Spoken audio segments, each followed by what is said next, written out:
উসমান রাদিয়াল্লাহু আনহু ধনী ছিলেন কিনা? তো নবীর কাছে গিয়ে বলছেন যে আমার ধন সম্পদ খুব বেশি বাড়ছে, ইয়া রাসূলুল্লাহ আপনি সম্পদ একটু কমানোর দোয়া করেন তো আমার জন্য। চিন্তা করা যায় মানুষ এমন দোয়া কেউ করবে এই যুগে? আচ্ছা, নবী সাল্লাল্লাহু আলাইহি ওয়াসাল্লাম বললেন তুমি উটের পিঠে গাধার পিঠে খাওয়া দাওয়া করো, ঠিক আছে, খাওয়া দাওয়া করো। তো তিনি খাওয়া দাওয়া করেন। এখন কয়দিন পরে, কয়দিন বলতে কতদিন আল্লাহ ভালো জানেন, তিনি এসে বলছেন ইয়া রাসূলুল্লাহ আমার তো সম্পদ আরো আগের চেয়ে বাড়তেছে, দেখি আপনি কি দোয়া করলেন, সম্পদ আরো বাড়া শুরু করেছে এখন। তখন তিনি বলছেন যে তুমি যখন খাও তখন তোমার হাত থেকে যদি খাবার পড়ে যায় তুমি কি করো? তিনি বলেছেন আমি আমার হাত থেকে খাবার যদি পড়ে যায়, একটা দানাও যদি পড়ে যায়, আমি উটের পিঠ থেকে নেমে সেই খাবারটাকে তুলে পরিষ্কার করে তারপর খাই। উসমান রাদিয়াল্লাহু আনহু এত ধনী মানুষ, তিনি প্রতিবেলায় 100 মানুষকে খাওয়াতে পারেন, কোনো সমস্যা নেই। তিনি একাই তাবুকের যুদ্ধে 30,000 সৈন্যের দায়িত্ব নিয়েছেন।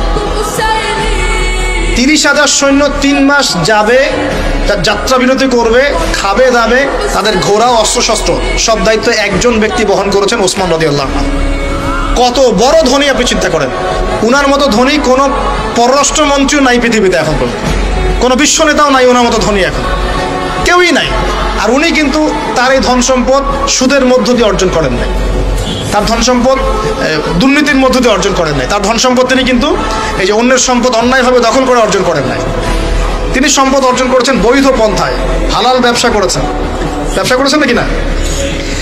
এই যে আমল, তো নবীজি বলছেন যে তোমার আমল যদি এমনই হয় তাহলে তোমাকে আল্লাহ পাক সম্পদ দিবে না, কাকে সম্পদ দিবে?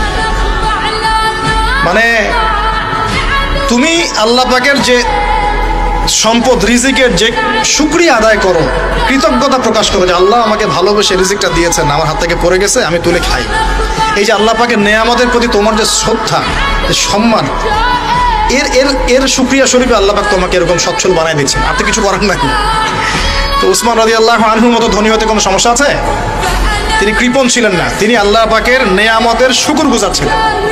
ভুল ব্যাখ্যা নেবেন না, তিনি আল্লাহ পাকের নেয়ামতের শুকরগুজার ছিলেন। আমরা আল্লাহ পাকের নেয়ামতের শুকরিয়া আদায় করবো ইনশাআল্লাহ, এবং যা রিজিক আল্লাহ আমাদেরকে দিয়েছেন এতে সন্তুষ্ট থাকবো ইনশাআল্লাহ, এবং হালালভাবে চলার চেষ্টা করব।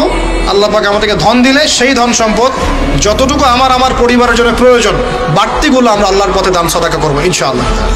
আল্লাহ পাক আমাদের সবাইকে আল্লাহর রাস্তায় দান করার তৌফিক এনায়েত করুন, আমিন।